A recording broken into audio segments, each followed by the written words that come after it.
بسم الله الرحمن الرحيم. عن أبي هريرة رضي الله تعالى عنه قال قال رسول الله صلى الله عليه وسلم من توضأ فأحسن الوضوء ثم أتى الجمعة فاستمع وأنصت غفر له ما بينه وبين الجمعة وزيادة 3 أيام ومن مس الحصى فقد لغى رواہ مسلم. حضرت ابو ہریرہ رضی اللہ تعالیٰ عنہ سے روایت ہے کہ رسول اللہ صلی اللہ علیہ وسلم نے فرمایا، جس شخص نے اچھے طریقے سے وضو کیا، پھر جمعہ پڑھنے آیا اور نہایت توجہ اور خاموشی سے خطبہ سنا، تو اس کے گزشتہ اور اس جمعہ کے دوران کے صغیرہ گناہ معاف کر دیے جاتے ہیں، بلکہ مزید 3 دن کے اور جس شخص نے کنکریوں کو چھوا یعنی دوران خطبہ ان سے کھیلتا رہا تو اس نے بیکار حرکت کی، یعنی اپنا ثواب جمعہ ضائع کر لیا. اس حدیث کو امام مسلم رحمۃ اللہ علیہ نے اپنی حدیث کے اندر نقل کیا ہے. اس حدیث کے اندر ایک تو اچھے طریقے سے یعنی سنت کے مطابق وضو کرنے کی ترغیب ہے. ایک ہے وضو کرنا اور ایک ہے اچھے طریقے سے وضو کرنا.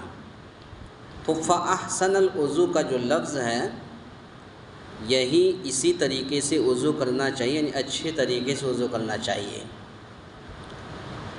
اس لیے کہ بہت سارے لوگ وضو بناتے ہیں اور جلدی بازی میں کہیں ہاتھ سوکھا رہ گیا تو کہیں کلائی سوکھی رہ گئی، کہیں پیر سوکھا رہ گیا.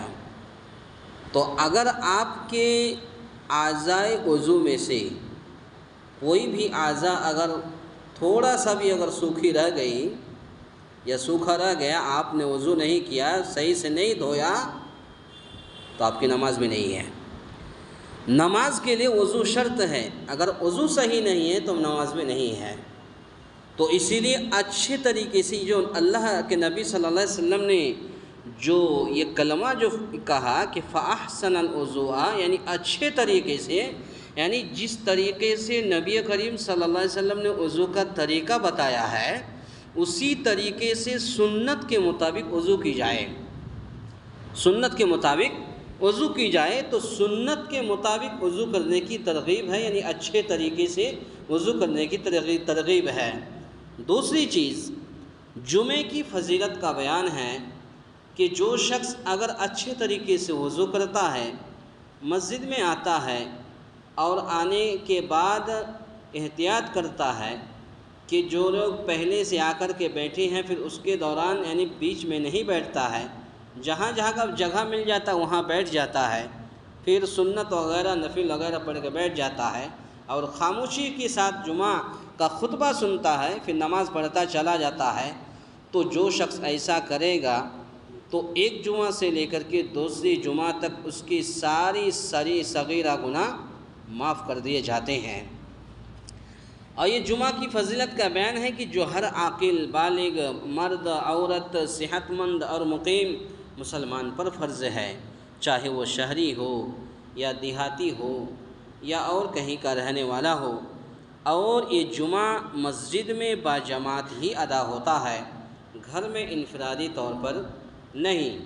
تیسری چیز یہ معلوم ہوئی کہ ہر نیکی کا کم از کم اجر 10 گنا ہے.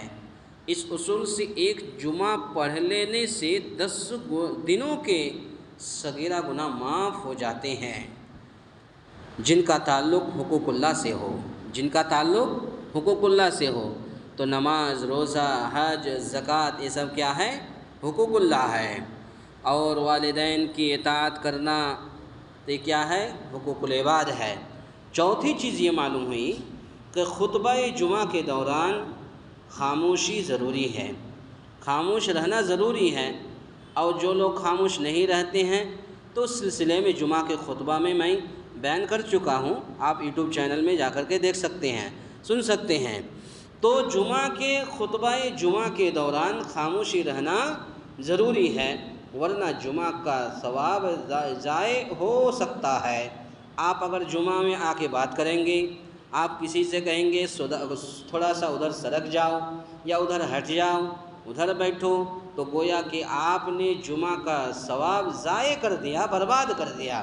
پانچویں چیز یہ معلوم ہے کہ جمعہ کا خطبہ بھی ضرور سننا چاہیے، جمعہ کا خطبہ بھی ضرور سننا چاہیے۔ کچھ لوگ آخر میں آتے ہیں، جب جماعت کھڑے ہونے کا وقت ہوتا ہے تو اس وقت آتے ہیں، اس وقت آنے سے کچھ فائدہ نہیں ہے۔ خطبہ سننا اصل میں ضروری ہے، کیونکہ یہ 2 رکعت کے قائم مقام ہے۔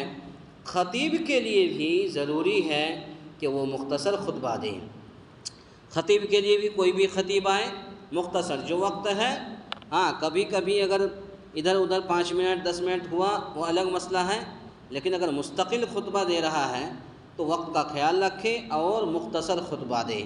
تو گویا کہ آج کی حدیث کا خلاصہ کلام یہ ہے، اور جو اصل بات یہ ہے کہ وضو کرنے کے وقت اچھے طریقے سے وضو کرنے کی ترغیب اللہ کے نبی صلی اللہ علیہ وسلم نے ہمیں اور آپ کو ترغیب دی ہے۔ تو اچھے طریقے سے وضو کی جائے۔ اب کیسے اچھے طریقے سے وضو کی جائے، کیا طریقہ ہے، کیسے دھوئیں، انشاءاللہ کسی دن طریقہ بتائیں گے کہ کیسے ہاتھ دھونا ہے، کہاں تک دھونا ہے، کہاں تک چہرہ دھونا ہے، انشاءاللہ بتائیں گے۔